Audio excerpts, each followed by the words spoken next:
Nous, notre rôle, il est vraiment circonscrit au marché financier. Donc c'est d'abord l'impact sur l'énergie, c'est l'impact de la situation géopolitique. Et c'est ça qui conduit à des effets de volatilité extrême sur les marchés de l'énergie. Nous, on n'est pas compétent sur le marché spot. Ça, c'est supervisé par une agence européenne de l'énergie qui s'appelle ACER et qui supervise les marchés spot. Nous, ce qu'on regarde, c'est les marchés dérivés. Ce qui est important dans le contexte actuel, c'est de voir comment est-ce qu'on peut aider, soulager certaines des pressions qui sont le corollaire de la situation qui est escalée d'un point de vue géopolitique. Et donc ce qu'on a fait, c'est qu'au mois de septembre, la Commission européenne nous a demandé est-ce que vous êtes capable de faire quelques propositions sur ce sujet-là.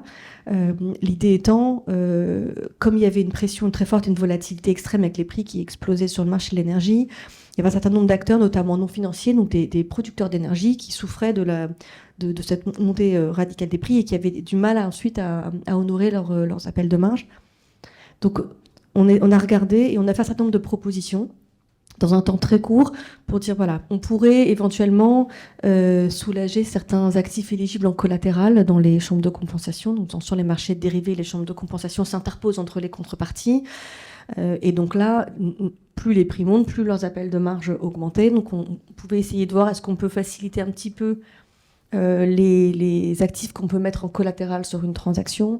On a proposé éventuellement ce qu'on appelle des circuit breakers, donc c'est pour essayer de limiter les effets de la volatilité sur le trading des marchés dérivés de l'énergie. Voilà. On a fait un certain nombre de propositions. On est revenu également à dire est-ce qu'il ne faudrait pas réguler certains de ces acteurs comme des acteurs financiers puisqu'ils ont une empreinte sur le marché très élevée. Voilà, un certain nombre de propositions sur la transparence aussi. Donc on en est là.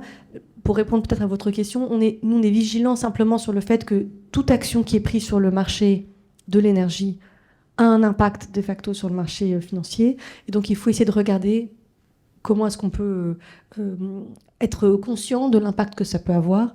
Ça peut avoir des impacts sur la formation du prix, parce que les marchés dérivés sont des indicateurs avancés du niveau du prix, ou sur la gestion du risque de ces fameux acteurs, les chambres de compensation, qui sont des acteurs qui sont censés apporter justement de la sécurité dans le système. Voilà. C'est comme ça qu'on regarde sur la gestion du risque des acteurs dans le système financier et sur la formation des prix.